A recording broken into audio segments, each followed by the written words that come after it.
Idineklarang bombilya pero droga pala ang laman.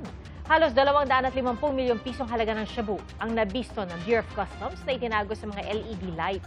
Galing pong Mexico ang kontrabando na sinasabing pinakamalaking halaga ng droga na nasabat sa NAIA. Saksi si Marisol Abduraman. Aakalain mong isang LED light lang ang mga ito. Pero nang buksan, tumambad ang mga plastic na naglalaman ng shabu.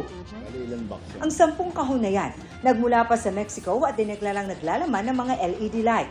Sa pamamagitan ng ating mga X-ray machines, hindi talaga makakalusot. Ito ay shabu na nanggaling sa bansang Mexico.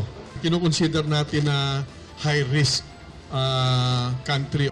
180 bumbilya ang nakita ng shabu na nagkakahalaga ng halos 250 milyong piso.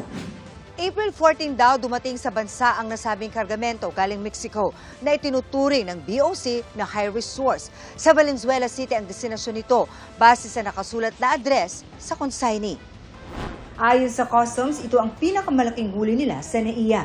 Ito rin ang unang pagtatangka na ganito yung sistema ng pagtatago ng shabu o illegal drugs sa loob ng ilaw.